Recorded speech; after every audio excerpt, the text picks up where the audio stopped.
It's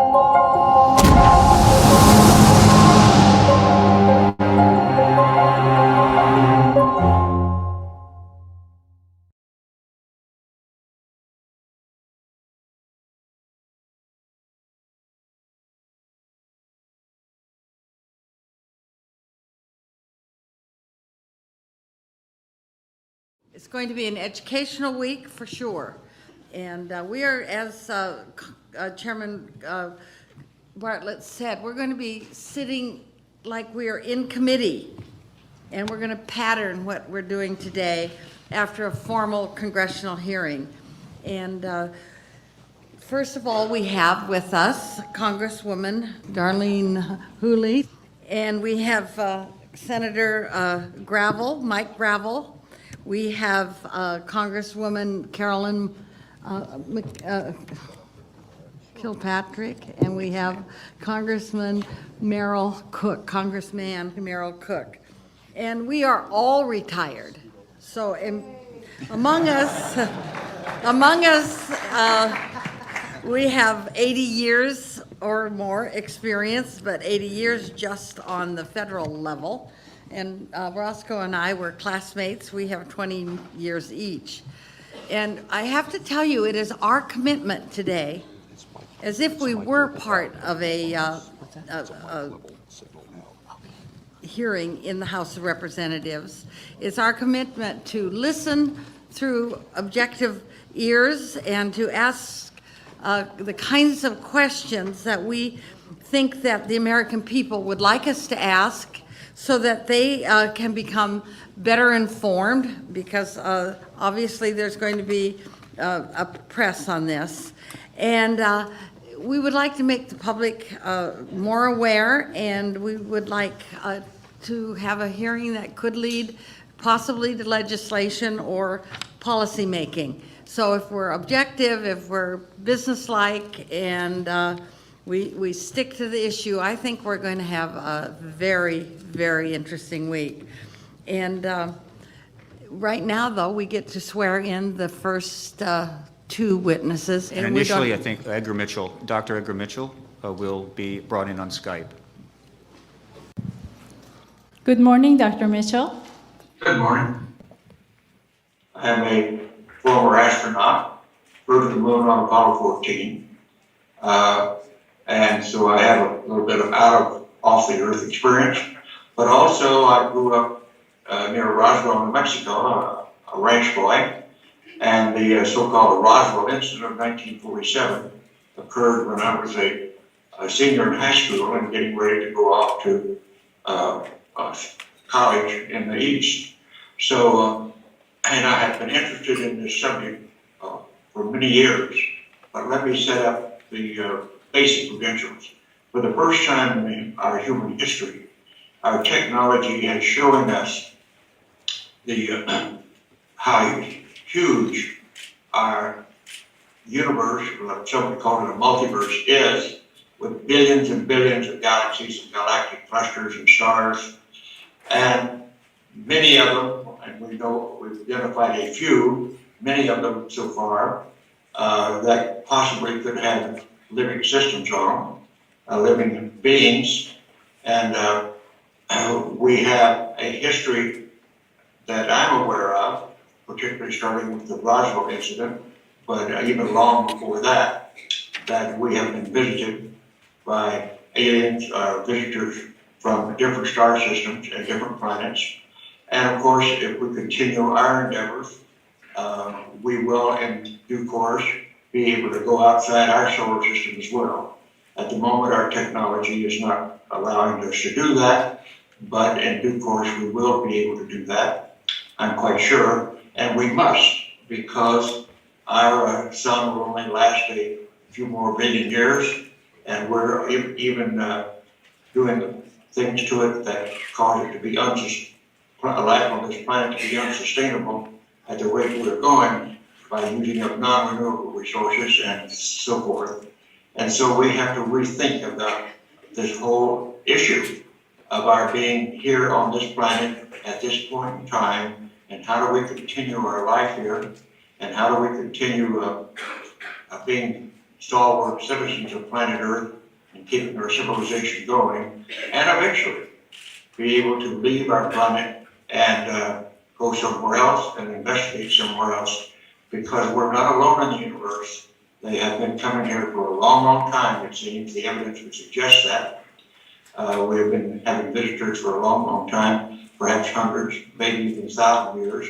There's some that would even say that the pyramids, both in Egypt and in South America, that the aliens aided us in building those, and that seems to have a reasonable ring to it. But in any event, we're not alone in the universe, and we're only now beginning to get enough evidence through our science and our understanding of the way the universe is put together to recognize we really are alone, and that we can, in due course, just like others have, it appears, they can come here, we can go there.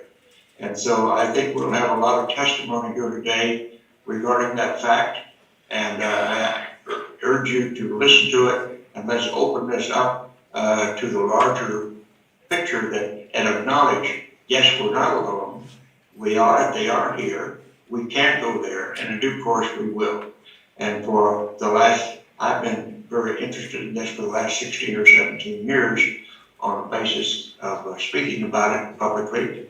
And since I went to the moon 47 years ago, and my colleague Gordon Cooper also had an incident when he was at Edwards Air Force Base as a duty officer, had a UFO land while he was on duty. So there's a number of us that have had these types of experiences to say, yes, we're not alone, we have been visited, and let's go forward in understanding this phenomenon. And I hope you have a good week, and I'll stay abreast with you as long as I can. Thank you.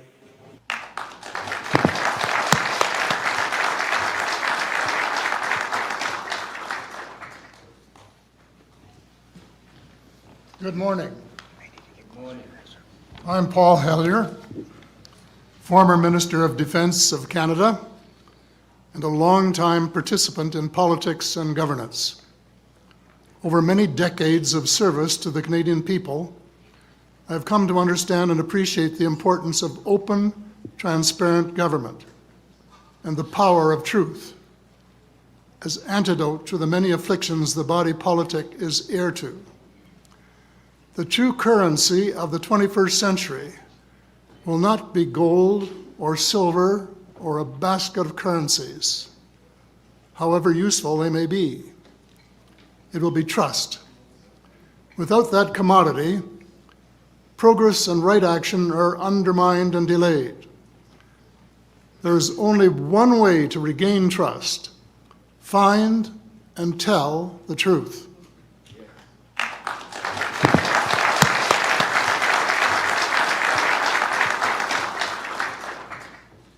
Whether to your friends or family or to the citizens of nations, I believe this citizens' hearing serves that purpose. And like my friend Edgar Mitchell, I say without equivocation, we are not alone in the cosmos. We have neighbors. We should try to get to understand them and to cooperate with them. Thank you. As co-chair of this hearing, I'd like to make a brief statement. I think it was about 33 years ago, I was camping in West Virginia on a mountain 4,000 feet high. I got up in the middle of the night and went out, and I just couldn't believe what I saw. The stars looked so darn close, it looked like I could reach up and touch them. And there really was a Milky Way. I can't see it here. There's too much pollution. There's way too many lights here to see the Milky Way. We're just one star, a fairly mediocre star in the Milky Way. If the Milky Way was the United States, we're a fairly mediocre star somewhere in South Georgia. And there are a million other galaxies out there, a billion perhaps out there like ours. And you have to be very arrogant and very presumptive to believe that this, I'm a scientist. I got my PhD 66 years ago. And you have to be very arrogant and presumptive to believe that this is the only place where life exists in a universe this large. So I'm really looking forward to the testimony today. Thank you all very much for being here.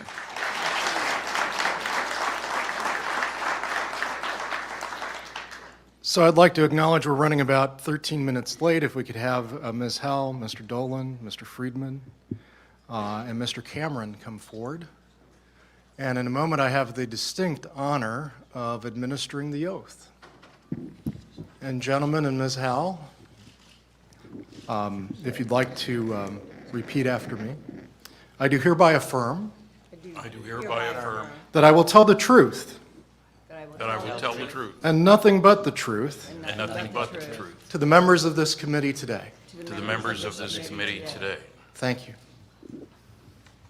I believe we're scheduled to begin with Mr. Dolan. Esteemed members of the committee, thank you for having me. I'm a researcher and historian on the matter of UFOs, particularly as they relate to U.S. national security policy. I just have a short statement here. The UFO problem has involved military personnel around the world for more than 60 years, and it is wrapped in secrecy. Because this subject is so widely ridiculed, it's important to stress why it's worthy of serious attention.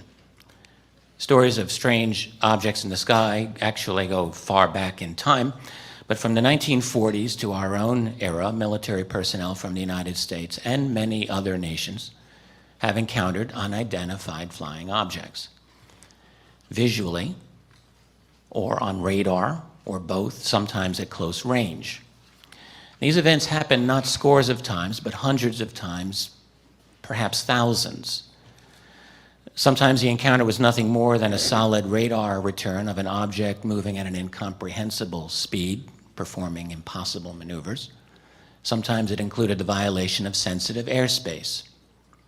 Often it involved the dispatch of one or more aircraft to intercept the object. At times, crew members have claimed to see a metallic disc-like object, sometimes with portholes, sometimes with lights, frequently engaged in what appeared to be intelligent evasive maneuvers. In a very few cases, it appears to have involved the military retrieval of a UFO. In a few others, it involved injury and even death to military personnel.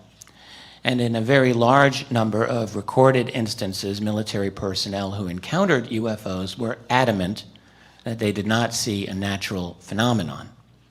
This is clearly a serious development, and it has been treated as such by those groups charged with maintaining national security. The CIA, the NSA, and all branches of military intelligence have historically received UFO reports and discussed the matter as something of serious concern. And yet, the military and other branches of government have created the fiction for public consumption only that the UFO problem is nothing to be concerned about, certainly not the result of little green men.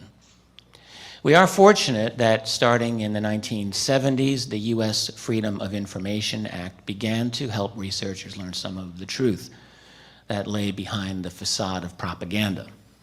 We learned, for example, that some U.S. military analysts initially feared that the Soviet Union might be behind the flying saucer wave of the 1940s and 50s. They studied this possibility but rejected it. They also rejected the possibility that these were secret American technology. And indeed, options quickly narrowed. Either this was something real and alien, or it was something conventional, but as yet unknown or unexplained. Already by the end of 1947, a contingent of analysts at the Air Technical Intelligence Center, ATIC, at Wright-Patterson Air Force Base, believed that UFOs were extraterrestrial. And by the summer of 1948, that team prepared what they called an estimate of the situation, stating the extraterrestrial hypothesis. The response: the team was dispersed and reassigned. Yet, thanks to FOIA and the courage of a few senior officials to go on the record, we have a collection of statements about UFOs that are so numerous as to be impossible to mention all of them here. But a few might give you an appropriate flavor of what I mean. Here is one from General Robert B. Landry, Air Force aide to President Harry S. Truman. Landry says, in an oral history interview given about 40 years ago. I was called one afternoon in 1948 to come to the Oval Office. The president wanted to see me. I was directed to report quarterly to the president after consulting with Central Intelligence people as to whether or not any UFO incidents received by them could be considered as having any strategic threatening implications. Landry went on to say that he continued to brief President Truman in conjunction with the CIA quarterly for the rest of the Truman presidency. That's no less than 16 briefings. We might want to know why a man as busy as President Truman was, why he would take the time out of his schedule to have so many meetings about UFOs. And yet we have no official transcript or record of those briefings. This is a statement from a top secret 1948 Air Force intelligence report called Analysis of Flying Object Incidents in the U.S. Quote, "The frequency of reported sightings, the similarity in many of the characteristics attributed to the observed objects, and the quality of observers considered as a whole support the contention that some type of flying object has been observed. The origin of the devices is not ascertainable."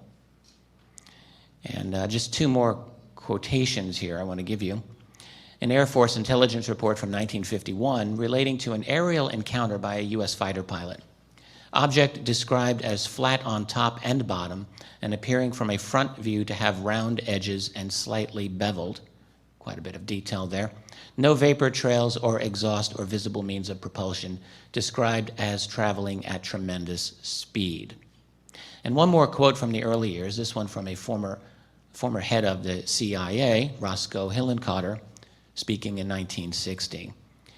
"Behind the scenes, high-ranking Air Force officers are soberly concerned about UFOs, but through official secrecy and ridicule, many citizens are led to believe the unknown flying objects are nonsense." Now, how much clearer a statement should responsible citizens, academicians, media, and political leadership require before demanding to get some reasonable answers as to what is going on behind the scenes in relation to the phenomenon of UFOs? Because the problem certainly did not end during the 1960s or 1970s or 1980s, but has continued to the present day. During the summer of 2002, just outside this city, over the town of Waldorf of Maryland, dozens of witnesses reported an incredible scene. Multiple jet fighters chasing multiple large, unknown objects that were of blue and orange coloration. All the witnesses, two of whom I interviewed personally and several of whom spoke to national media, described the amazing performance and capability of these objects. The Air Force itself admitted that it had scrambled F-16s to investigate unknowns, which it had also admitted it had tracked on at least one of these objects on radar. We also learned that the UFO simply disappeared from the radar. The Air Force conclusion was that it could have been, quote, any number of things. Now, perhaps we might like to know precisely which things. What blue object can descend at an 80-degree angle, stop, reverse course, and accelerate away from two F-16 jets near the nation's capital in post-9/11 America? Might be an interesting question to ponder. Over Chicago O'Hare's airport, in November 2006, same kind of situation.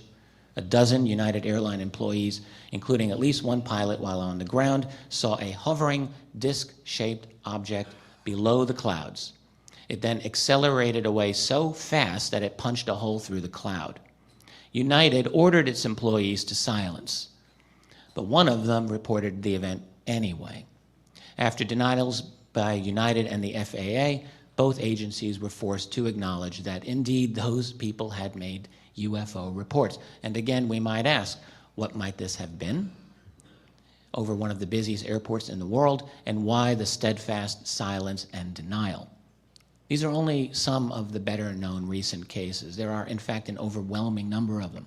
The two largest websites for collecting North American UFO reports, the National UFO Reporting Center and the Mutual UFO Network, have a combined total of well over 10,000 reports every year.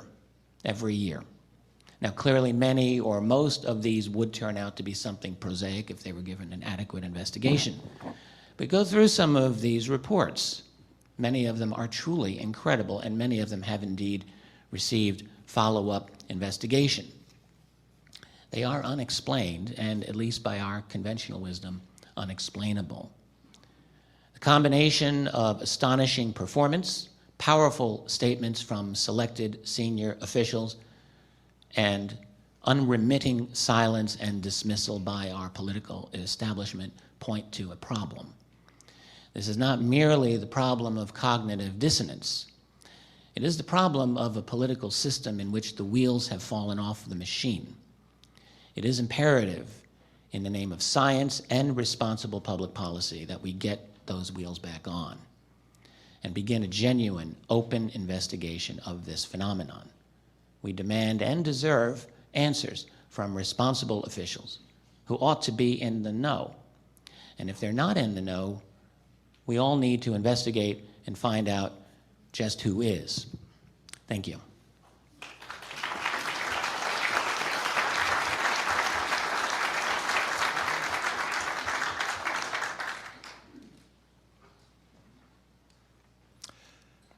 My name is Grant Cameron. I'm a private investigator. For the past 38 years, I have attempted to focus on what the highest levels of the U.S. government, military, and intelligence agencies know about the UFO phenomena. I'm the director of the President's UFO website.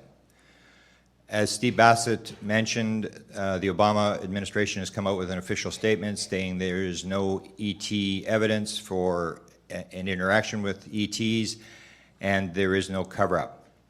What I would like to do, based on my years of research, is present a few pieces of evidence which show that this statement, written by a low-level White House staffer, is ill-informed and not true. Mr. Dolan pointed out that President Truman had been briefed for 5 years orally on the subject of UFOs. That does not appear in the official record. I'd like to add that Truman, on video, does make a statement stating, yes, we discussed it at every conference we had with the military. There were always things like that going on, flying saucers and other such things. In 1969, the U.S. government officially shut down its official UFO investigation, stating that there was no evidence that UFOs were extraterrestrial, and therefore they were out of the business. If this were true, the government would have shut up and allowed the subject to fade into history. This is not, however, what happened. Only 3 years after shutting down their program, the U.S. Air Force, at the direction of the Secretary of the Air Force, contacted 2 documentary film producers who signed an official film contract at the Pentagon to do a documentary on UFOs.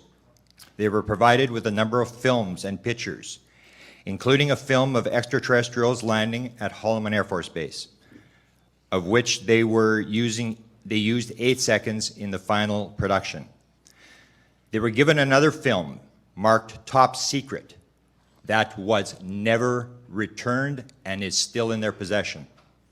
The documentary was funded with $250,000, and they were asked not to source the funder of the money in the credits. A CIA agent was present through the entire production, and as Linda Howe can testify, she saw a letter to one of the producers from President Richard Nixon thanking him for his cooperation on the project.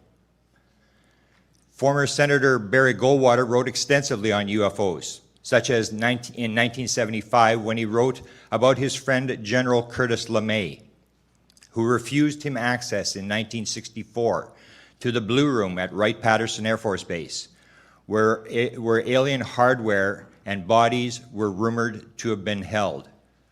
Goldwater wrote, "I made an effort to find out what was in that building at Wright-Patterson Air Force Base, and I was understandably denied this request.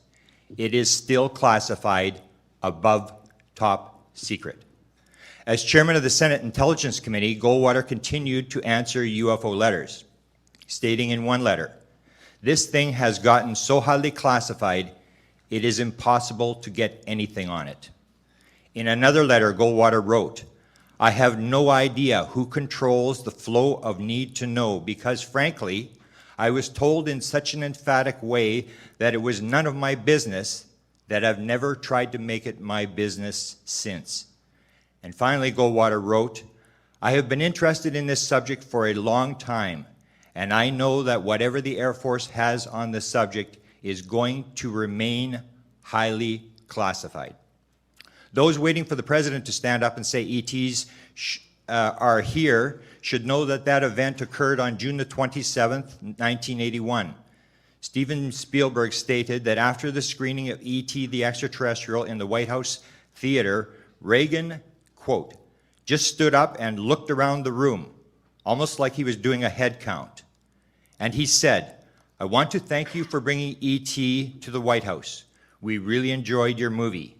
And then he looked around the room and he said, 'And there are a number of people in this room who know that everything on that screen is absolutely true.' And Spielberg added, 'And he said it without smiling.' If you check the files of the Bush Library, you'll find nothing on UFOs. However, if you look at my files, you will find an audio of President Bush during the 1988 campaign being asked about UFOs, in which he says, 'I know some. I know a fair bit.' Likewise, I have a video of Vice President Dan Quayle stating, 'The alien situation is very interesting. We literally spent some time looking at this.' In April 2001, I asked Vice President Dick Cheney if he had been ever briefed on the subject of UFOs while he was on the Diana Rehm show here in Washington. Instead of Cheney stating that there were no credible ET evidence, Cheney replied, 'If I had been briefed on that subject, it would probably be classified and I wouldn't be talking about it.' Even President Obama has said things that run contrary to the statement put out by his own White House. This might be because neither he nor anybody in his office saw the petition on ET question, despite the fact that over 12,000 people signed the petition addressed to the president. During a visit to Roswell, New Mexico in 2012, President Obama referred to the White House, to the Roswell crash, saying, 'We're going to keep our secrets here.' This raises the question, in light of the statement put out by his office that there is no ET cover-up, what secrets is President Obama referring to? Then, during a White House tour, President Obama anticipated a question that actor Will Smith's son, Jaden, wanted to ask about the reality of extraterrestrials. When they arrived in the White House Situation Room, the president said to Jaden, 'I know what you want to ask. You want to know about the aliens. I can neither confirm nor deny that extraterrestrials have visited the Earth. But if they had, and if there had been a top secret meeting on the subject, it would have occurred in this very room.' Then there is the story of Area 51, covered by 19-time Emmy Award-winning investigative reporter George Knapp, who has spent years covering the story. Knapp stated that he has over 24 witnesses who tell bits and pieces of a story of a captured live alien and extraterrestrial spacecrafts that are being back-engineered on the Nevada test site.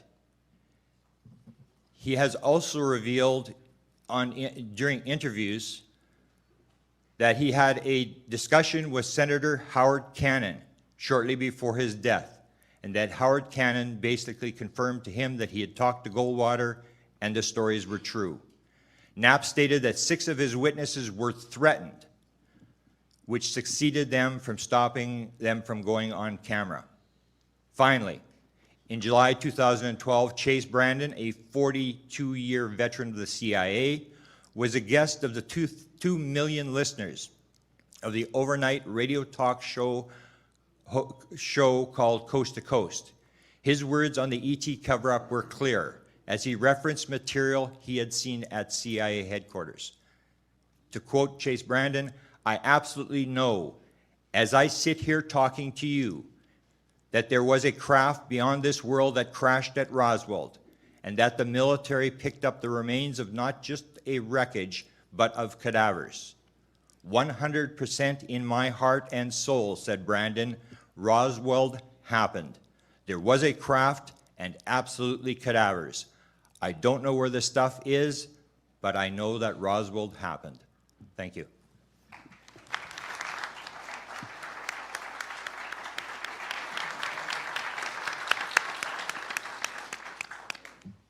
Thank you for inviting me here. As a retired nuclear physicist who has been studying the evidence about UFOs since 1958, and since 1967 has given well over 700 lectures in all 50 states, 10 Canadian provinces, and 18 other countries, I've reached 4 major conclusions. 1, the evidence is overwhelming that Earth is being visited by intelligently controlled extraterrestrial spacecraft. In other words, some, underline 10 times, some UFOs are alien spacecraft. Most are not. Don't care about them. 2, there is no doubt that a small number of people within governments, both in the United States and overseas, have been actively covering up the truth about these visits. There really is a cosmic Watergate. 3, there are no good arguments against these conclusions, only people who haven't studied the relevant evidence. And 4, flying saucer visitations and the cosmic Watergate represent the biggest story of the millennium. And I should say that I prefer the term flying saucer because all flying saucers are UFOs. Very few UFOs are flying saucers. All great-grandfathers are men. Not all men are great-grandfathers. I'm interested in the flying saucers, not the UFOs. The basis for these conclusions: A, there are at least 5 large-scale scientific studies which provide substantial evidence. These include Project Blue Book Special Report number 14, the largest study ever done for the United States Air Force, covering more than 3,200 cases with more than 200 charts, tables, graphs, and maps. It is quality evaluation, cross-comparison between unknowns and knowns. The official press release lied about the data. I'll document that in a minute. It is almost never referenced by UFO debunkers. Dr. Carl Sagan, we were classmates at the University of Chicago, claimed there are interesting UFO sightings that are not reliable, and reliable UFO sightings that are not interesting. But there are no cases that are both reliable and interesting. This statement was not backed up by reference to data, but is directly contradicted by the Blue Book Special Report 14 data. It was found that the more reliable the case, the more likely to be unexplainable. United States Air Force Secretary Donald Quarles, in the very widely distributed press release when the 1955 study was completed, flat out lied. It's a strong statement, and I'm sorry to make it, but it's true. He stated, quote, "We believe that no objects such as those popularly described as flying saucers have overflown the United States. Even the unknown 3% could have been identified as conventional phenomena or illusions if more complete observational data had been available." The fact of the matter in the report that he was talking about is that the unknowns comprise 21.5% of the cases, completely separate from the 9.3% listed as insufficient information. The 3% number was a lie. Furthermore, a statistical comparison of the unknowns and knowns showed that the probability that the unknowns were just misknowns was less than 1%. It must further be noted that the press release did not give the title of the report or the company that did the work, Battelle Memorial Institute. If they'd given the title, surely some newsman would have said, "Hey, what happened to reports 1 through 13? I'd never heard about them." The correct answer, had it been given, would have been that they were all classified. It's a very valuable source of information, this report. It's funny how the debunkers never talk about it. Another primary source of valuable data, which should be of interest to you all, are the congressional hearings of July 29th, 1968, which included testimony from 12 scientists. The most important paper was by Dr. James E. McDonald, professor of physics at the University of Arizona. He had talked to 500 witnesses, but he presented 41 outstanding cases, including multiple witness radar visual sightings, sightings by pilots, by astronomers, by meteorologists. He noted physical trace cases, of which by now more than 5,000 have been collected by Ted Phillips from 95 countries. They get dull. Same thing was happening all over the world. Saucer is seen on the ground. It leaves. They find physical changes. Happens here. It happens there. It happens everywhere. 1/6 of those cases involved reports of small beings associated with the craft while it was on the ground. I was the youngest contributor to those, and I think the only survivor since then, to those hearings in 1968. And I was the only one without a PhD. That might tell you something. I'm not sure what. The proceedings, incidentally, are still available online. One of the contributors was Dr. J. Allen Hynek, chairman of the astronomy department at Northwestern University, and for 20 years, United States Air Force scientific consultant to Project Blue Book. His book, The UFO Experience, A Scientific Inquiry, should be required reading by anybody who's going to talk about flying saucers, especially negatively.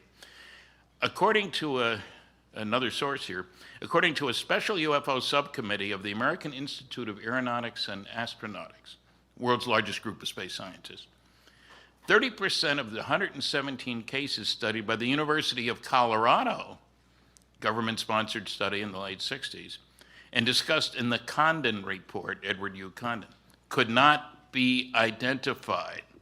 And yet the headline said, scientific study shows no UFOs. Totally untrue. There's a 2-volume report called The UFO Evidence, which has loads of data, hundreds of cases that couldn't be identified. There's also the Cometa report from France, which goes into numerous excellent officially involved cases in France. There are a dozen PhD theses about UFOs. One of them demonstrating how poor the press coverage has been. I haven't seen one about coverage by the scientific community or coverage by the political committee. That's another story. Anybody need a PhD thesis topic? There's 2 good ones. Also, a third one, the will not to believe on the part of scientists. It's a sickness, a disease, if you will, infecting people who think they know all there is to know and don't. A really bad example of bias and ignorance appeared in Astronomy magazine this month, May 2013, by Dr. Phil Plait. He does a blog, The Bad Astronomy. The title of the article, believe it or not, is The Science Behind UFOs. It's a cover story. He somehow manages to mention none of the 5 large-scale scientific studies that I've just talked about, or any of the 5,000 physical trace cases, or any multiple witness radar visual cases, or abductions, nor advanced technology studies at national labs and in industry showing trips to nearby stars in reasonable round-trip times using fusion propulsion are feasible. I worked on fusion back in the early 60s. And to give you a form of reference, every star in the universe or multiverse produces its energy by nuclear fusion. That's what H-bombs are all about. And a good demonstration of the atom and the UFO together, if you will, is that in a very short period, we managed to go from a 10-ton blockbuster, World War II, 1945, took a big B-29 to carry it. That was in 1944. In 1945, the first A-bomb, 15,000 tons of TNT, not 10. 7 years later, which is nothing, cost a lot of money, we set off the first fusion device, an H-bomb, called Mike, incidentally. It released the energy of 10 million tons of TNT. So you go from 10 to 15,000 to 10 million tons. And the Russians sent off one that was 50 million tons of TNT. The point is, we know how to get to the stars if we want to spend the money. I'm not saying it's the ultimate technology. I'm saying scientific progress comes from doing things differently in an unpredictable way. The future is not an extrapolation of the past. You have to change how you do things. And, you know, what gets to me, having worked on fusion propulsion, fission propulsion, nuclear reactors for space applications, and all the rest of this, is that we tend to forget that if you make enough stupid assumptions, you can prove almost anything is impossible. One quick example, one astronomer in 1941, he was fed up with all the science fiction stuff about going to the moon. That was nonsense, he said. So he published a scientific, in quotes, paper calculating the required initial launch weight of a rocket able to get a man to the moon and back. Legitimate question, how big is it got to be? Pages of equations, he concluded it have to weigh 1,000,000 tons. He was off by a factor of 300 million. Proving if you make enough stupid assumptions, you can prove anything is impossible. So we have reason to be very careful when somebody says something is impossible. I have a whole book of It's Impossible, Isn't It? Was going to be the title, but Science Was Wrong is what the publisher decided on. I like the first one better, but anyway. Let's look at another progression, not only in bombs. Ferdinand Magellan's ship, he didn't make it, but his ship did, went around the planet in 3 years, in 1523. 3 years. 3 years before the mast, you might say. Science fiction writers had going around the world in 80 days in the 19th century. The space station goes around the world in 90 minutes. Progress comes from doing things differently. A second problem I found, I worked under security for 14 years for major companies like GE, GM, Westinghouse, McDonnell Douglas, TRW Systems, Aerojet General Nucleonics. I set a record for working on canceled government-sponsored research and development program. Not intentionally, you understand. Another one of the false myths is that governments can't keep secrets. 2 astronomers have demonstrated this. Dr. Seth Shostak of the SETI Institute, you know, SETI, that stands for Silly Effort to Investigate, incidentally. That's another story which I've written about in the book. Said you can prove that the government can't keep secrets by how badly FEMA fouled up with Katrina and how poorly the post offices operated. Now, if you can see a connection between either of those things and governments keeping secrets, I sure can't. He didn't mention the CIA, the DIA, the NRO, the NSA, and all those other alphabet soup agencies. Another great astronomer, Dr. Neil deGrasse Tyson, head of Hayden Planetarium, he said the proof that governments can't keep secrets is shown by how much we know about President Clinton's genitalia. Now, if you can figure that one out, you're better than I am. Now, the proof, and I'll show some of this in my lecture Tuesday night, about government cover-up. It's not just an idle concept. If you wish, you can get a hold of 156 top-secret Umbra NSA UFO documents. They're not very interesting because all you can read is one sentence per page. Everything else is whited out, not blacked out. They said that was too impressive on television when I used that. They told me this. And the reason is everything else is sources and methods. 98% sources and methods and 2% UFOs, but it's filed under UFOs. Come on, that makes no sense. You can get a bunch of CIA, and I'll show some of these too, blacked out UFO documents.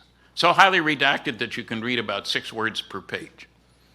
And my favorite thing, and it took me 3 years to get this, was one of the CIA UFO documents that says on the top, deny in toto. They couldn't find 6 lousy words to declassify. Something's wrong here.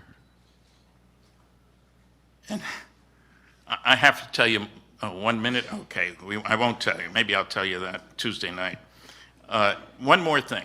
Air Force General Carol Bolender stated that UFO reports which could affect national security, he was asked to look about what we should do about Project Blue Book, are not part of the Blue Book system. UFO reports which could affect national security are not part of the Blue Book system. Incredible statement. I located him, I talked to him on the phone, he verified there are 2 separate reporting channels. He never heard that from the Air Force. His job was to decide what to do about Project Blue Book, and it was canceled because of this memo. But the public never heard that he said, reports which could affect national security are not part of the Blue Book system. People are surprised. Just one more sentence here, 2 sentences. I've won several debates on UFOs. I've only had 11 hecklers and over 700 lectures. It's past time for the press, scientific, and political communities to do their homework. And I should add, at least 3 UFO crashes have occurred. You'll hear more about those later in these hearings. Thank you very much.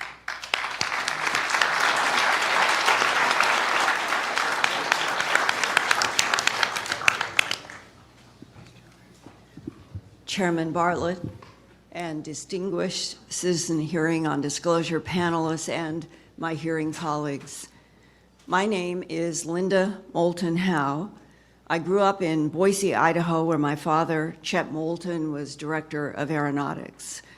One of his friends was Kenneth Arnold, who reported the unidentified flying objects over Mount Rainier in June of 1947, and a local reporter then coined the phrase UFO, unidentified flying objects. I remember my father dismissed the idea of extraterrestrials altogether, and that is the bias with which I grew up. I attended the University of Colorado in Boulder when I earned a cum laude Bachelor of Arts in English Literature, and I went on to Stanford University in California to earn a master's degree in communication, producing documentary films for the Stanford Medical Center. My master's thesis film was about the Stanford Linear Accelerator's first efforts to have computers analyze subatomic particle bombardments. From Stanford, I went to TV news at KNBC in Los Angeles, where my beat was science, environment, and medicine. Later, I was honored at WCVB in Boston as a producer, sharing the station's Peabody Award for Science and Medical Programming Excellence. Then I became Director of Special Projects at the Denver CBS affiliate, KMGH-TV. I produced, wrote, directed, edited, and reported a dozen TV documentaries about several live issues in the Colorado area and produced studio shows about science, medical, and environmental issues that earned 3 regional Emmys, 1 national Emmy nomination, and several other documentary film awards. I stress this only to say that when people address the mainstream media and those that are professionals not paying attention to this very important issue, that is not true. Many of us have tried. One of my documentaries was an investigation of the strange bloodless, trackless mutilations of animals ranging from cattle and horses to goats, sheep, pigs, and rabbits, and even wild animals such as deer, elk, and a marmot.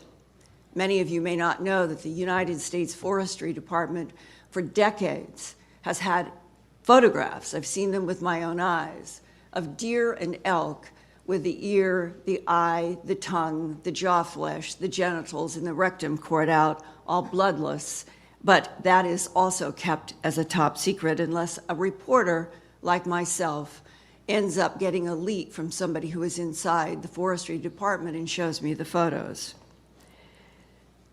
Now, these mutilations at the time that I was in Colorado in 1979 have been appearing in a series of repeated cycles since the early 1960s. And I came to learn that they were not confined to Colorado, but they were all over the United States, Canada, and other parts of the world. The first research interview that I did for that animal mutilation documentary was with former Logan County Sheriff Tex Graves.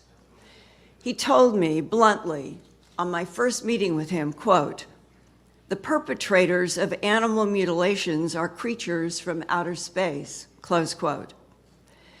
But he would not go on the record in front of a camera and say those words for a public to see. He said, "You will have to get somebody else to tell you that truth."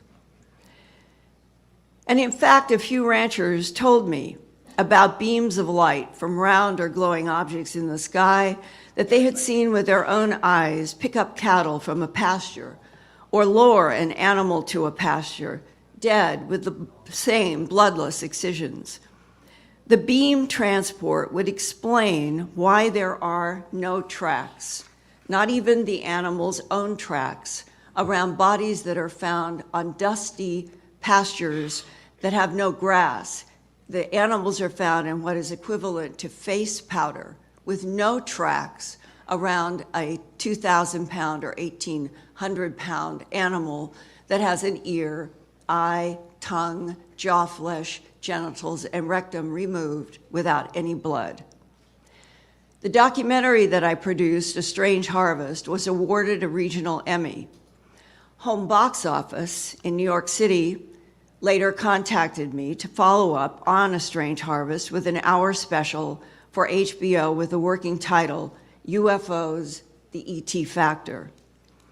A contract was signed, and New York attorney Peter Gersten, who filed the first Freedom of Information request back at the end of the 1970s for information about UFOs, and his filing went to the CIA, the NSA, the DIA, the NRO, and other military offices. He arranged for me to have a meeting at Kirtland Air Force Base in Albuquerque. Mr. Gersten had received correspondence from an agent at the U.S. Air Force Office of Special Investigations about a dramatic landing of a disc and humanoid entities at Ellsworth Air Force Base in South Dakota. I was to go to a meeting at Kirtland Air Force Base and get the names, addresses, and phone numbers of some of the eyewitnesses of an exchange between our military security and something from this landed disc. But instead, the agent took out of a desk drawer a document of sorts, and handed them to me saying, "My superiors have asked me to show this to you. You can read it, you can ask me questions, but you cannot have this paper," and ordered me to sit in the middle of the room in order to read the document that he was handing me. Later, I learned that I had been both videotaped, audiotaped, and photographed sitting in that chair, reading that briefing paper, and the responses and questions that I had to the AFOSI agent at the Kirtland AFOSI office that day, April 9th, 1983. The document had a title, all caps on a front page, quote, "Briefing paper for the President of the United States on the subject of unidentified aerial craft." And in this document, the phrase unidentified aerial vehicles was also used, UACs and UAVs instead of UFOs. The document gave a history of the US government's history of retrieval of crashed or landed craft in Roswell, Aztec, and Magdalena, New Mexico, northern Arizona, and northern Mexico south of Laredo, Texas, and a second series of one or more crashes in the Roswell area in 1949. The alleged presidential briefing paper also described information from a live extraterrestrial biological entity. The acronym is EBE, EBE, taken from a crash site near Roswell, New Mexico in 1949, 2 years after the historically famous 1947 July crashes of not disks, but my understanding is wedge-shaped craft that contained small humanoid bodies, both dead and alive. I was told that one of the first scientists brought in on autopsies of dead alien bodies was a herpetologist who studies snakes and reptiles. The skin and eyes of the non-humans were described as scaled like a snake's body, and the eyes had vertical slit pupils beneath dark protective lenses. Since April 9, 1983, I have witnesses and physical evidence that support that alleged presidential briefing paper shown to me at Kirtland Air Force Base, and I have been reporting about the hardest facts and evidence that I have been able to muster as an investigative reporter since then for television, for radio, and for books that I have done.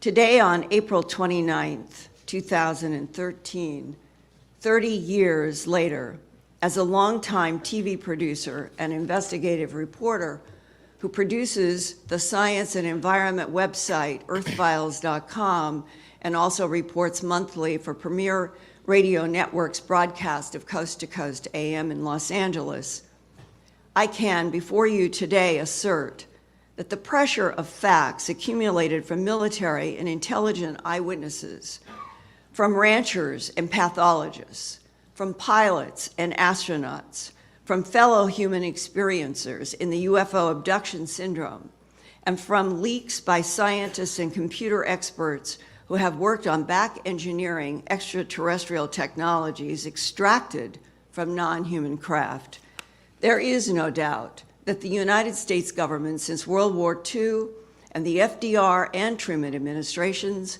has known about the extraterrestrial interactions with Earth and that their policies of denial in the alleged interest of national security are still in effect. My greatest challenge as a journalist is to get on the record what I am told by military and intelligence agents and other eyewitnesses on the record. National security in what is supposed to be a democratic government of, for, and by the people is not served by lies and secrecy. Every American and the whole world deserves the truth about non-humans, past, present, and future, interacting with this planet. Thank you.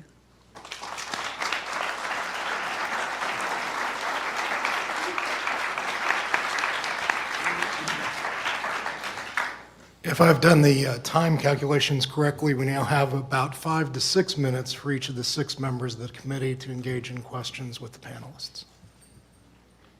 As is my custom as a co-chair, I will reserve my questions till the end. I've always done that in the Congress. If my questions have been asked by my colleagues, I will simply thank the witnesses.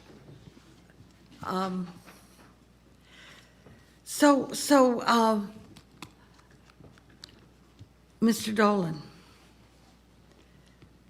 I have a question. I wrote it.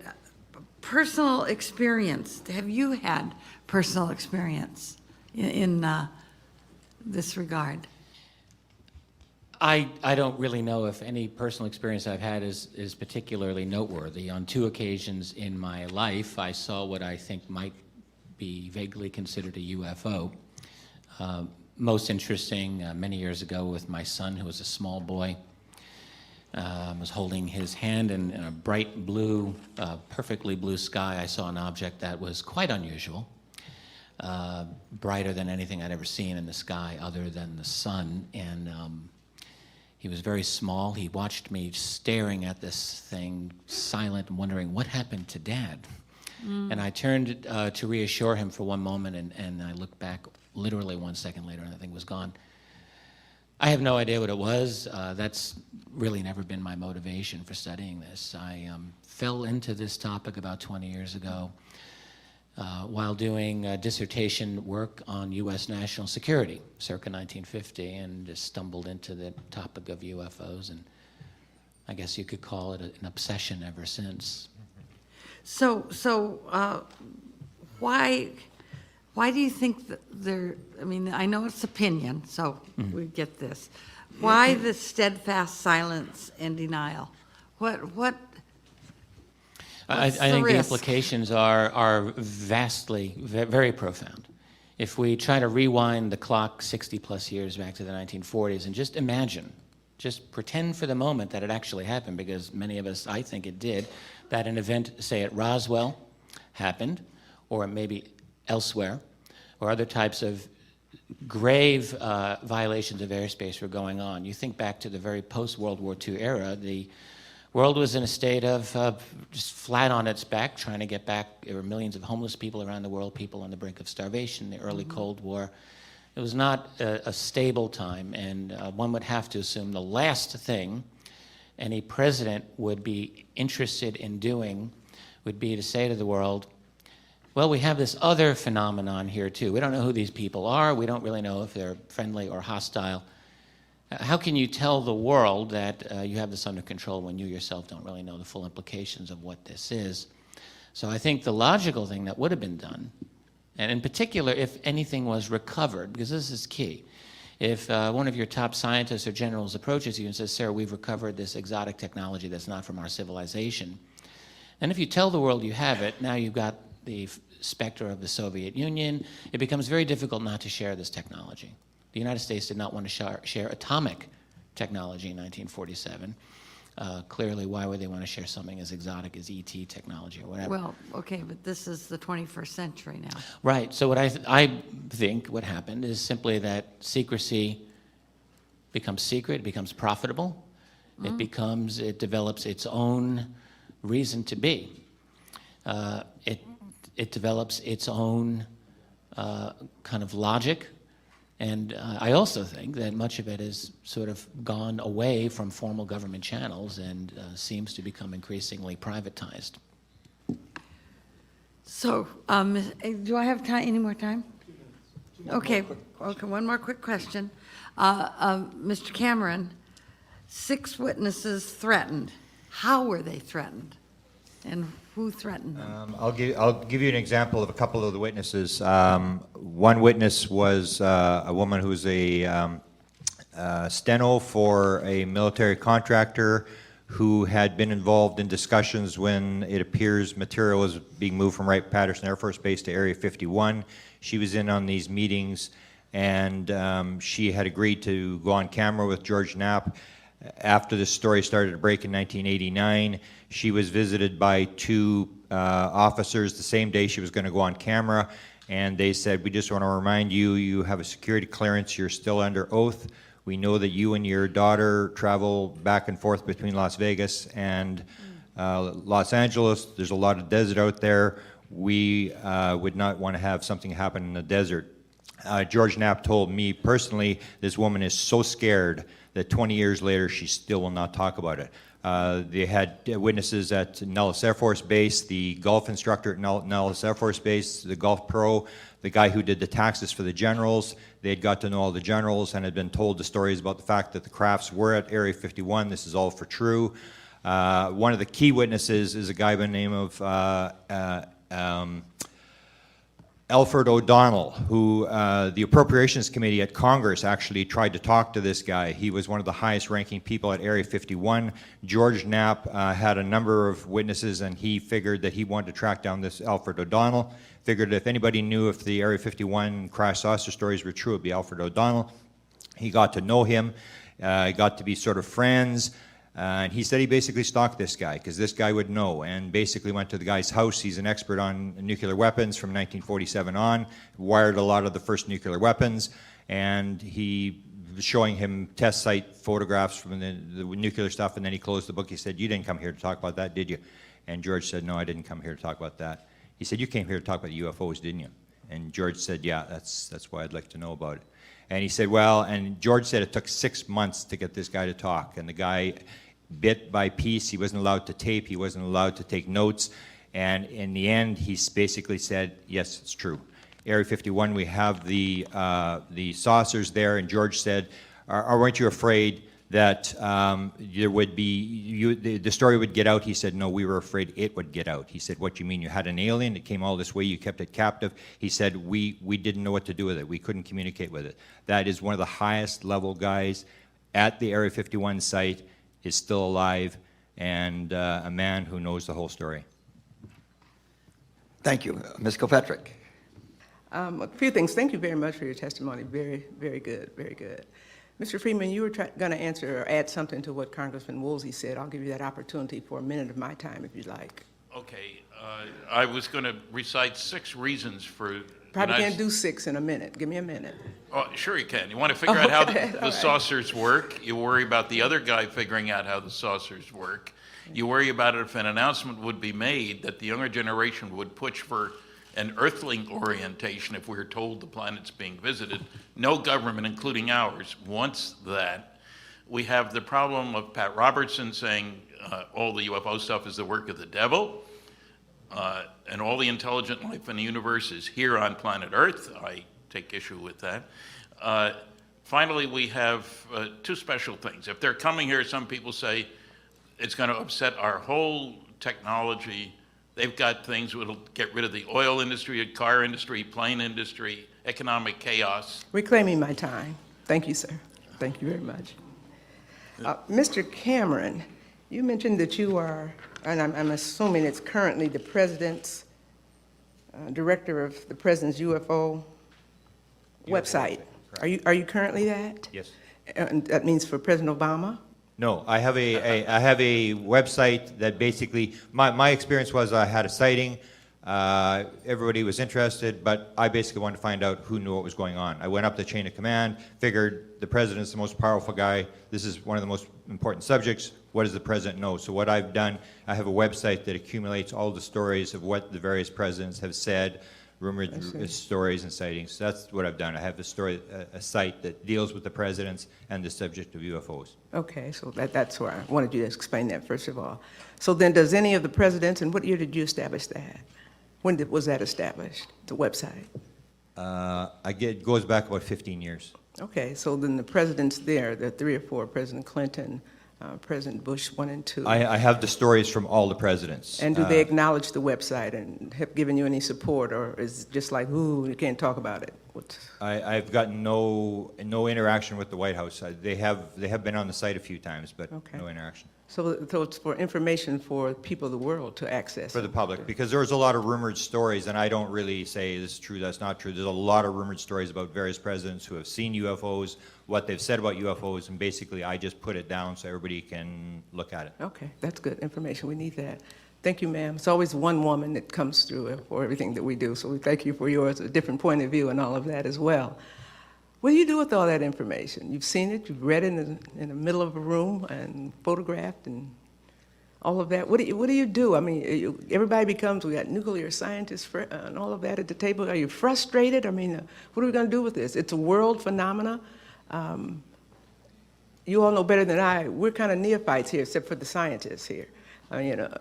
What do you do with it? Things like we're doing today, and urge the Congress, since 1968, has not had a hearing to do something else about it in the Science Committee that they did some 40-plus years ago. Comment? My beat has always been science, environment, and medicine, and it never changed. And it was getting into the animal mutilations and having the shock of law enforcement tell me that the perpetrators were creatures from outer space that was quite stunning. I did feel like I was Alice in Wonderland going through a mirror into a completely different reality than what we live in our 9-to-5 daily lives. I produced the documentary that had a large broadcast in Colorado and the surrounding states in 1980, May 25th, 1980, called A Strange Harvest. And after that, as a professional working as director of special projects at the CBS station, I went on to do astronaut training in Colorado, Martin Marietta, and 1,000 other subjects over the last 30-some years. So you are documented. You are, obviously people call on you, so you're verified. The By the way, the couple of the documentaries that you mentioned, are they available for our committee to each of us? Yes, all of my work is at my news website, earthfiles.com. Okay. It's always there, it's always available. I've done 4 books, several documentaries, of which 2 are Which there. one or two would you give us? We can't read 10. A Strange Harvest. Okay, I wrote And that. Strange Harvest 1993. What's that say? And those are the videos. I would give you the books, too. That's An Okay. Alien Harvest, Glimpses of Other Realities, Volume 1 and 2. Okay. And But if Mysterious we Life. Googled your name, we'd see all of that, perhaps, right? Yes. Okay. Earthfiles.com. And the only reason I'm rushing, because 5 minutes goes quickly, I don't know if I'm out of time or... 30 seconds. 30 seconds. Thank you for coming. Thank you. Thank you. Since, were you waiting for an answer with the next witness? Senator Gravel. With all due respect, let me correct, I pronounce it within my family, Gravel. Gravel? It's a French name. Thank you. I want to associate my thoughts with Chairman Bartlett when he made the statement that it's the height of human arrogance to think that we are the only sentient human beings in the galaxies of the world that can think. That's human arrogance at its worst. What I'm struck with the testimony of all 4 of you, and of course the readings that we had in preparing for this hearing, is the fact of secrecy itself. You know, why do we need this secrecy? And I'm asking this question to all 4 of you. What threats do you think exist to the national security that warrants this kind of security, this kind of an approach? Please. I started to say before, I can see 6 reasons for our government and other governments to keep things classified. First, you want to figure out how they work. They make wonderful weapons delivery and defense systems. And with the Cold War going on, if you do have wreckage and you want to figure out something, you're not going to want to tell your enemies. The second problem is, what if they figure out how they work before you do? You don't want them to know, you know, they know. Weapon, counter-weapon, counter-counter-weapon. We've been playing this game a long time. The third problem is, if there were an announcement, I say by highly trusted individuals, it's a little hard to find them around the planet, but my favorite odd couple is the Pope and the Queen. They're about the same age, or they were until recently anyway. If they were to make an announcement that indeed UFOs are visiting, the planet's being visited, what would happen? Church attendance would go up, mental hospital admissions would go up, the stock market would go down. But I think based on 600 college lectures that the younger generation, which unlike me and probably you wasn't alive when there wasn't a space program, there was strong sentiment against space travel back not too many years ago. The younger generation would push for an Earthling orientation. Let's face it, from an alien viewpoint, we are all Earthlings, Terrans, as the science fiction writers would say. I know of no government on this planet that wants its people to owe their allegiance to the planet instead of that individual government. As far as I can tell, nationalism is the only game in town. There are some religious problems, extremists who say we're the only intelligent life in the universe and their followers don't want any part of visitors from outer space. It can't be. The planet was created in 4004 BC instead of 4 billion in 4 BC. A final thing, I have 7 times heard of cases in which pilots were scrambled to chase UFOs. There was a regulation issued, shoot them down if they don't land when instructed to do so, when 7 pilots didn't come back. These were quiet discussions. These were not big public things. And if I've heard 7, there are a lot more cases like that. There were 200 fatal military plane crashes between 1951 and 56, including 5 where the pilots had over 100 missions in Korea, where there were MiGs trying to shoot them down. That's a pretty good pilot to survive that. Comes back to the United States, no MiGs, and his plane, as the New York Times said, disintegrated or disappeared. 2 strange terms to use in this context. So no families were told anything about that. And it may come as, well, it won't come as a shock to you, but there are 166, Air Force guys on board reconnaissance planes that were tickling North Korea, Russia, and China right after the war.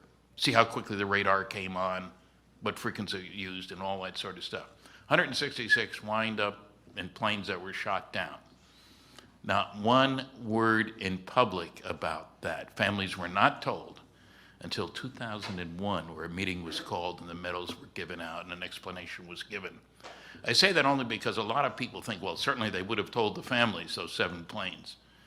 So that's an area of concern, I think, to admit that we can't do anything about these guys. Powerlessness is not something that attracts people to government.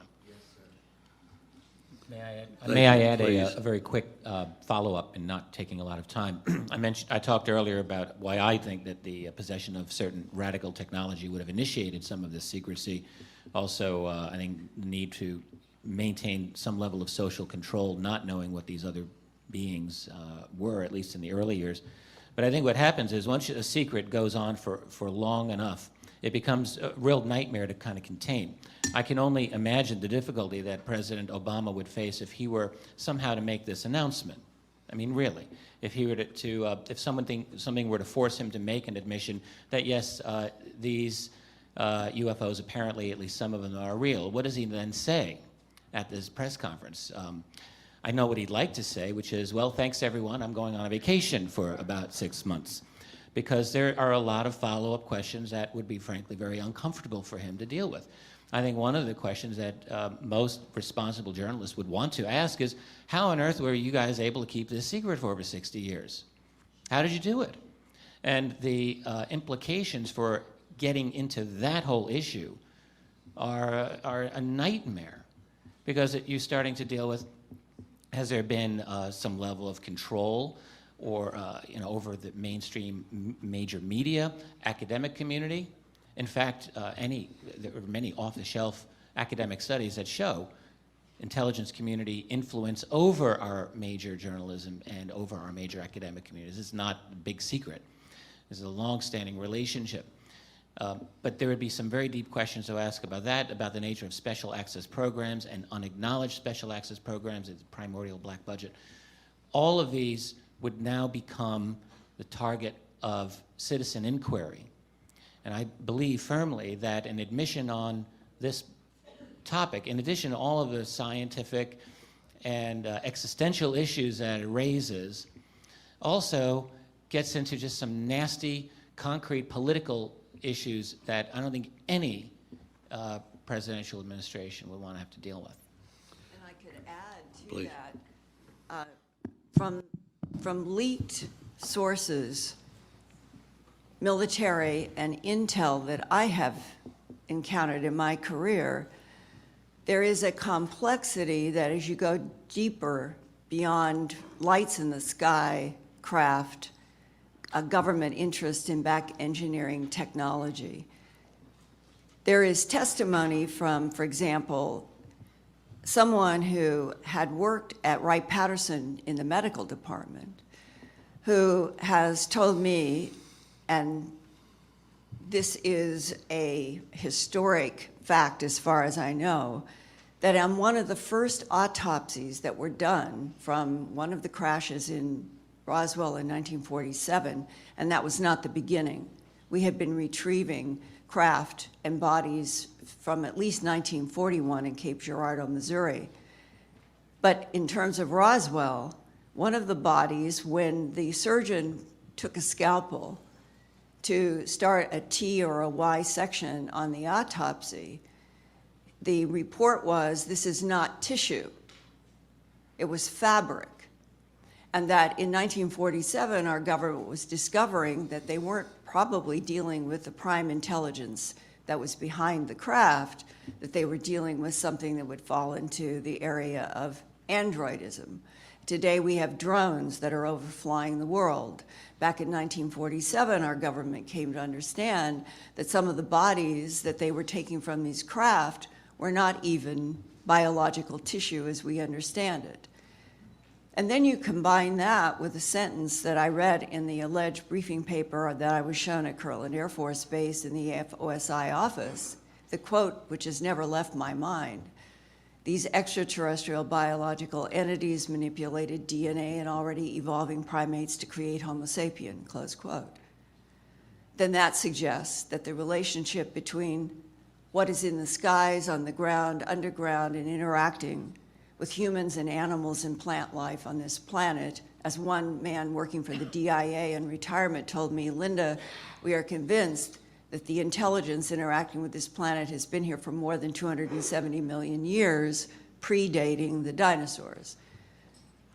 If the size and the scope of this is that large, and if our government began to stumble onto these facts piece by piece in World War II and after, then I can understand why President Truman and Churchill and Eisenhower and that group of people would have said, let's wait 2 generations until we find out what we're dealing with. And what makes me nervous and what bothers me is why in 2013 is the policy of denial not only in effect, but the people that I am talking to on the phone have visits by somebody from the government saying, "You are not to talk to Linda Moulton Howe ever again." Something is very wrong in the underbelly of this country that I think is related directly to a policy of denial from World War II about the fact that extraterrestrial biological entities, to use our government's own phrase in its own alleged documents, are interacting with this planet, have been for centuries, and that there is an intimate relationship between what we are and what they made. And that might explain why there's no wholesale evidence anywhere that the non-humans want to kill humans. They want, it appears, from my point of view as an investigative reporter talking with so many people, that there is an ongoing research program about what is happening on this planet and the surface life on Earth. How much time do I have left?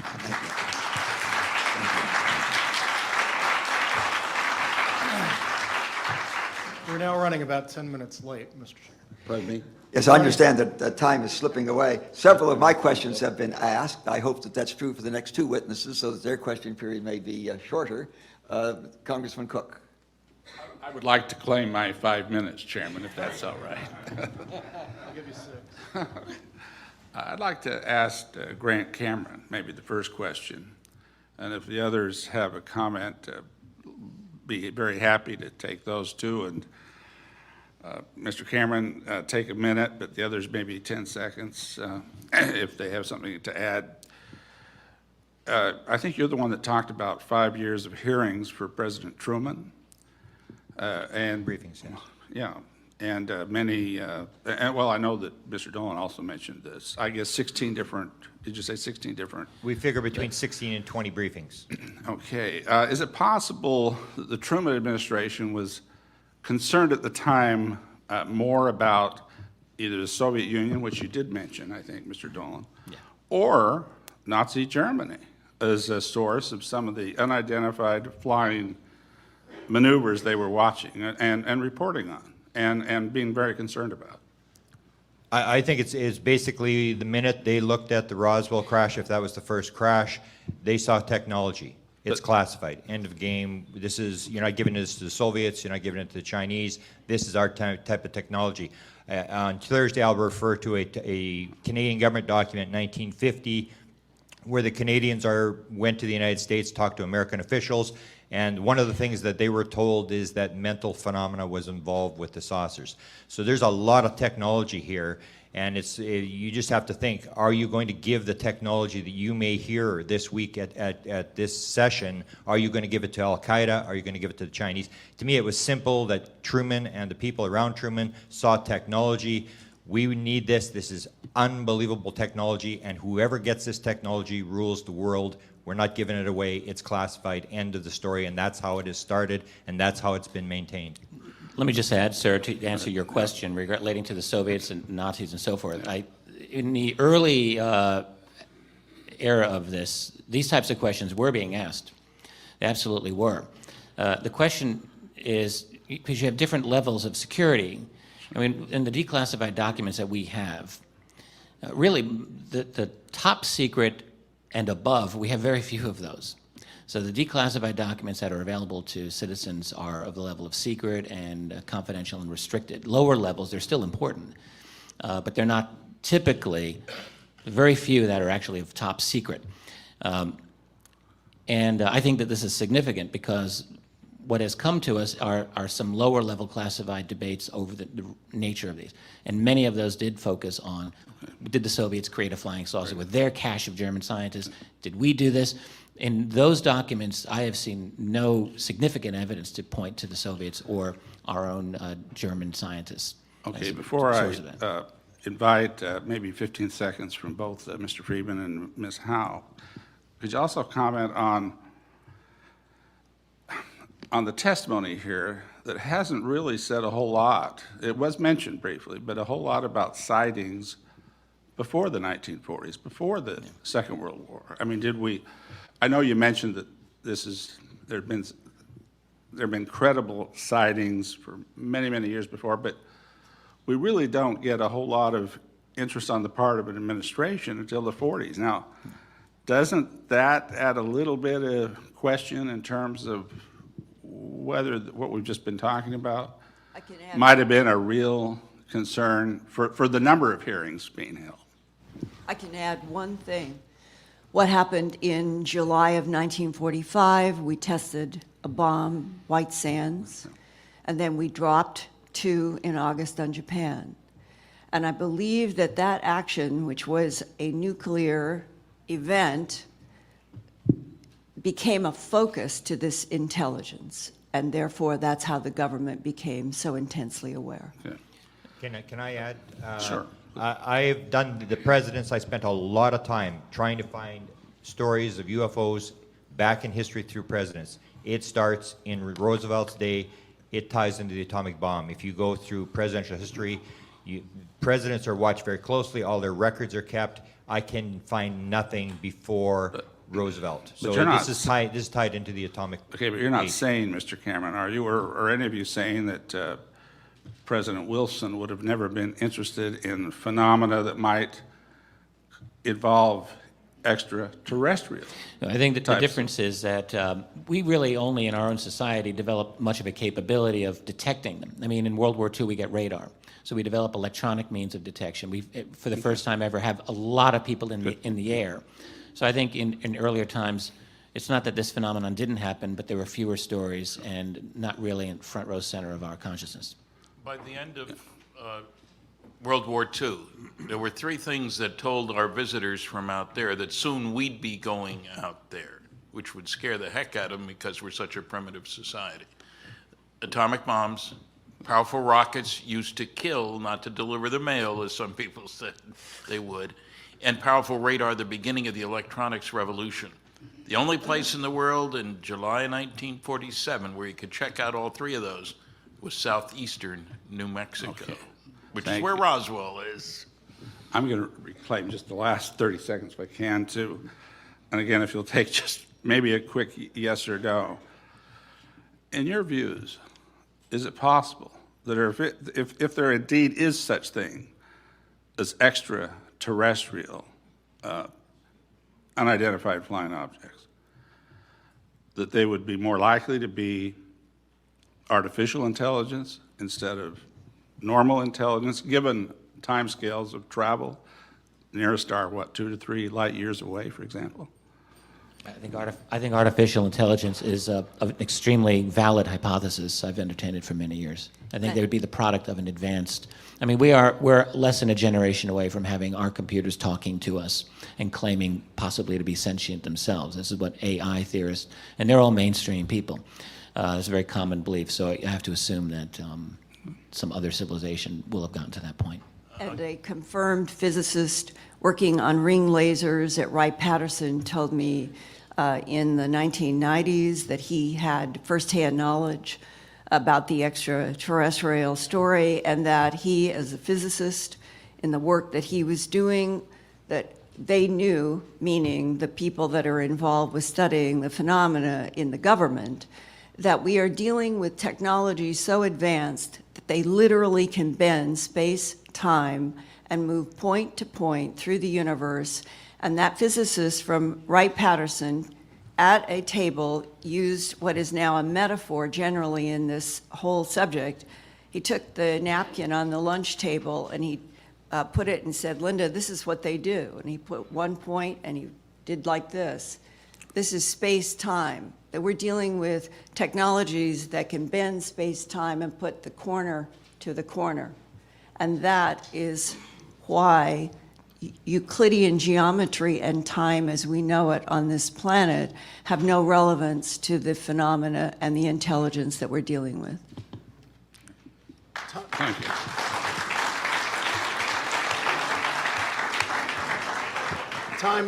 Time does have some relevance for us, and we are running late. There are two more. left, I'm sorry. Well, And then we'll that'll try to be a go quickly. stretch. Congresswoman Hooley? Thank you, Mr. Chair. Thanks for all of you for testifying. Question. Has there been a decrease in the number of incidents that have happened, at least in this country? Or, because it seemed like this was talked about a lot and there were a lot of sightings at some time, whether it was over the, prairie states. But that seems, you don't read about it very much today. That's the kicker. It's not a question of how much is going on, it's how much do we hear about it. I check most of my audiences at the end of my lecture, I don't have guts enough to do it at the beginning, and find that 10% of the attendees believe they've seen a flying saucer. But then I ask, how many of you reported what you saw? 90% of the hands go down. MUFON, the Mutual UFO Network, is getting over 600 reports a month. You don't hear about most of those cases, where the public's grown accustomed, I guess, or the media is unwilling to get involved. How many UFO reporters do you know? And I know of 2 competent journalists who are really into UFOs. That's an awful small number, George Knapp being one. And what about in other countries? Are they reported, or, is that? I find sightings everywhere. The sightings are very common, but what isn't uniform are proper distribution networks or reporting systems that are in place. So what we've developed here in the U.S. are a number of websites that collect reports, and as I mentioned earlier, my estimate is a rough one, but it's not less than 10,000 reports actually are written by people per year, 10,000 in North America, that's U.S. and Canada. Elsewhere in the world, there are obviously many sightings. They're increasing, they're not decreasing, because people are now having better capabilities of reporting these. One of the problems with less developed nations elsewhere in the world in years past is just, if you saw a UFO, who do you report it to? There was really no mechanisms to do it, and that's improving now. So now we're seeing reports out of China, India, Africa, and really around the world. But still, there aren't, there's not a lot of infrastructure among civilian groups, for example, who really would be the ones that publicize this, to get the word out. You have our YouTube channels and people doing this on their own. What really I think is needed is a kind of coordinated global kind of organizational effort, and hopefully we'll get that. Another problem is language. I am constantly confronted with the issue that something happens in China or South America or a country that does not speak English, and I'm an American journalist trying to report so that an American audience can understand. And I have worked sometimes for an entire week just trying to find a reporter in China or someplace who could help me do a translation so that you could get closer to firsthand facts.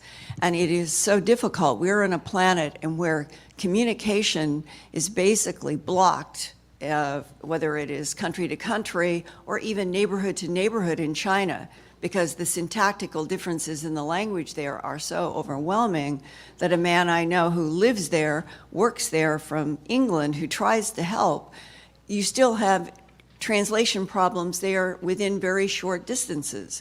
And so you take that to this complex phenomena. I know for a fact, every month across my desk and in my computer world, hundreds and hundreds and hundreds of reports coming from around the world. How do we follow up unless we have translators and an open government policy around the world where people feel that they can report honestly what they've encountered without some sort of retribution by the government, which is distinctly the way it is working in the United States, or criticism from fellow human beings? Humans are more afraid of ridicule and criticism from humans than they are of non-humans. Can I just You're absolutely right. can I make a point that I made in my presentation, which sort of sums this up? The problem is the coverage. It's not how many sightings there are. The more people are covering it, the more sightings you're going to get. Basically, it comes down to the story of Chase Brandon. Chase Brandon was identified himself as the second most powerful person in the CIA outside the director to speak publicly on behalf of the CIA. He was the liaison for CIA to Hollywood. He could speak publicly on behalf of the CIA. He comes out in front of 2 million people and says, I saw the files, I saw a box, Roswell was real, there was aliens, this is for real, and nobody covered the story. It's as simple as that. It's just not being covered. Thank you. Thank you very much. As I had anticipated, most of my questions have been asked. There was lots of discussion on why a cover-up. Congressman Cook asked a question. There wasn't a lengthy discussion of it, and that is, there have been a number of sightings before anybody had an airplane or a lighter-than aircraft in the air. And I think that people need to understand that this is not just a current day. As our technology to develop, the sightings become more frequent, but there have been sightings way back in history. Am I not correct? That is absolutely correct. Yes. Okay. fine book I just on wanted that Ghostbusters and the to be Bible. on the record. By the way, extraterrestrials are not anti-biblical. If you read the book of Job, you should expect them. Maybe they can't get here, but they sure got to heaven as far as the book of Job is concerned. You can read about them there. The one question I had which wasn't answered, and I would like, you don't have to give an answer now because time's up, but I would like for the record for you to tell us how many unexplained sightings out there. Now, lots of these things can be kind of wished away and explained away. Two people that get on a craft, they could have rehearsed their lie so that they now, under hypnotism, tell you the same lie. You know, but there are some things that just can't be explained away. How many sightings have there been, unexplained sightings, that have been accompanied by radar? Sightings are easy, lights on clouds and so forth, and that can behave in very erratic ways. But, you know, how many of these sightings have been accompanied by radar tracks? If you could provide that from the record, it's not just a few, I understand, it's a great many of those. But I think the public would be very interested in how many unexplained sightings out there have been accompanied by radar where these objects were doing things that no known earthcraft can do. You can provide that for the record? We can try. We don't know, and we also know that such reports are carefully covered up, to use the expression. But I've seen some reference to those things. Do the best you can, because I think the public would like to know. Of publicly known, there have to be more than 100, probably several hundred, if we were to tally them together. And there presumably are many that just are classified. But there are quite a few that we do know about that have been declassified or that came out one way or another. There's quite a few. I don't know about thousands, but if you could give some indication, it's not just one or two. No. Some indication so that the public can know how many of those. This has been a very interesting hearing. Thank you very much. The hearing will now stand in brief recess. Thank you very much.